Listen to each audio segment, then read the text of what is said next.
બંગાળની અંદર રાજકીય ડ્રામા પૂરો થયો અને આજે શુવેન્દુ અધિકારી હવે બંગાળના મુખ્યમંત્રી બની ગયા. પણ આ બધાની વચ્ચે તમિલનાડુની અંદર હજુ પણ રાજકીય ડ્રામા છે તે ચાલી રહ્યો છે. કોણ મુખ્યમંત્રી બનશે તેમને લઈને હજુ પણ ચર્ચા ચાલી રહી છે. ગઈકાલે એક વાત સામે આવી હતી કે જે વિજય થલાપતિ છે તે મુખ્યમંત્રી બનવાના છે, પરંતુ હજી આજ સુધી તેમણે મુખ્યમંત્રી પદના શપથ નથી લીધા. આજે સમારોહ હતો પરંતુ તે પણ ક્યાંક કેન્સલ રાખવામાં આવ્યો છે. હવે ચર્ચા એ થઈ રહી છે કે આખા તમિલનાડુની અંદર રાષ્ટ્રપતિ શાસન લાગુ કરવામાં આવશે. નમસ્કાર, આપ જોઈ રહ્યા છો નિર્ભય ન્યૂઝ અને હું છું આપની સાથે રિદ્ધિ. તમિલનાડુની અંદર ચર્ચા એ થઈ રહી હતી કે વિજય થલાપતિ જે ટીવીકેના જે વડા છે તે ક્યાંક આ વખતે મુખ્યમંત્રી બનવાના છે. 118 સભ્ય એમને જોઈએ છે, પરંતુ તેમ છતાં હજુ સુધી 118 સભ્ય તેમના નથી થયા. ગઈકાલે વાત પણ સામે આવી હતી કે કોંગ્રેસે ટેકો જાહેર કર્યો એ પછી બીજા 3 પક્ષે એમને ટેકો આપી દીધો છે, એટલે કે તેમના બે ધારાસભ્ય છે 118 છે આ સભ્ય થઈ જાય છે. પણ હવે ચર્ચા એ થઈ રહી છે કે હજુ સુધી એમના જે 118 સભ્ય થવા જોઈએ એ હજુ નથી થયા. તમિલનાડુમાં નવી સરકારની રચનાને લઈને જે હજુ આ રાજકીય ડ્રામા ચાલી રહ્યો છે હવે ચરમસીમાએ પહોંચી ગયો છે. રાજ્યમાં રાષ્ટ્રપતિ શાસન લાગુ થવાની અટકળો પણ તેજ બની ગઈ છે, કારણ કે સરકાર બનાવવા માટે કોઈ પક્ષ પાસે સ્પષ્ટ બહુમતી નથી. ધારાસભ્યોના ખરીદ વેચાણ એટલે કે હોર્સ ટ્રેડિંગ, નકલી સમર્થન પત્ર અને ગુમ થયેલા ધારાસભ્યોના આરોપોએ રાજ્યના રાજકારણને વધુ ગૂંચવી દીધું છે.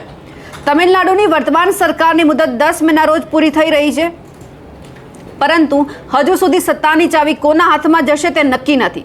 રાજ્યપાલ રાજેન્દ્ર વિશ્વનાથ આર્લેકરે સ્પષ્ટ કર્યું છે કે 234 સભ્યોની વિધાનસભામાં જે પક્ષ 118 ધારાસભ્યોનું સમર્થન સાબિત કરશે તેને જ સરકાર બનાવવા માટે આમંત્રણ આપવામાં આવશે.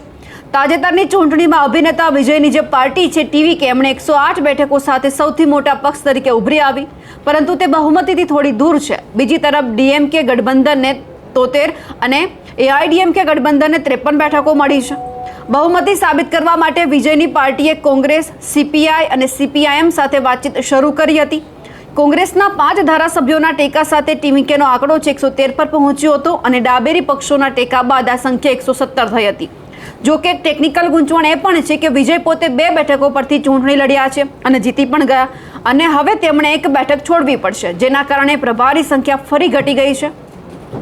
તમિલનાડુમાં સરકાર રચનાને લઈને જે ચાલી રહેલો આ વિવાદ છે રાજકીય સસ્પેન્સ હજુ પણ ઊભો કરી રહ્યો છે કે ટીવીકે ચીફ અને અભિનેતા વિજય ગઈકાલે રાજ્યપાલ રાજેન્દ્ર વિશ્વનાથ આર્લેકરને મળીને સતત 3જી વખત સરકાર બનાવવાનો દાવો રજૂ કર્યો હતો, પરંતુ તેમની પાસે પણ માત્ર 116 ધારાસભ્યોનો જ સમર્થન પત્ર હતો.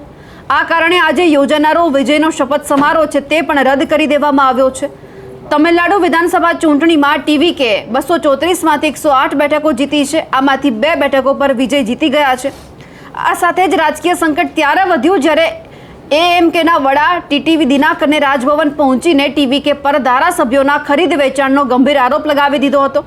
તેમણે એવો પણ દાવો કર્યો છે કે તેમના ધારાસભ્ય એસ કામરાજ લાપતા છે અને તેમના નકલી હસ્તાક્ષરવાળો પત્ર છે રાજ્યપાલને મોકલી દેવામાં આવ્યો છે. જોકે થોડી જ વારમાં કામરાજ પોતે મીડિયા સમક્ષ આવ્યા અને કહ્યું કે ટીવીકેને તેઓ સમર્થન નથી આપી રહ્યા. તો બીજી તરફ ટીવીકે પણ એક વિડીયો જાહેર કરીને એવો દાવો કર્યો કે કામરાજે સ્વેચ્છાએ હસ્તાક્ષર કર્યા છે, એટલે આ વાત અહીંયા વધારે ગૂંચવાઈ રહી છે. હાલમાં જે રીતે હોર્સ ટ્રેડિંગના આરોપ લાગી રહ્યા છે અને કોઈ પક્ષ બહુમતી સાબિત નથી કરી શકતો, તે જોતા હવે રાજકીય નિષ્ણાંતો એવું માની રહ્યા છે કે રાજ્યપાલ કેન્દ્ર સરકારને બંધારણીય સંકટનો રિપોર્ટ મોકલી શકે છે.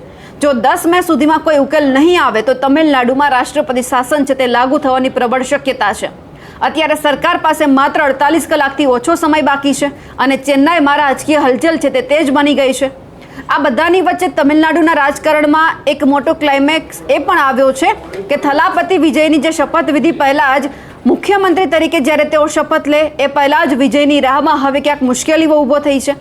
સત્તાના ગઠબંધનમાં સામેલ વીસીકીએ ડેપ્ટી સીએમ પદની માંગણી પણ કરી છે અને વિજયનું ગણિત બગાડી નાખ્યું છે. પણ હવે એ જોવાનું છે કે શપથ સમારોહ યોજાય એ પહેલાં આ બધી જે ગડબડ થઈ રહી છે તેમને ક્યાંક શાંત કરવામાં આવે, અને જો આવતીકાલ સુધીમાં શપથ ગ્રહણ ન યોજાય તો પછી અહીંયા રાષ્ટ્રપતિ શાસન છે તે પણ લાગુ થઈ શકે એમ છે.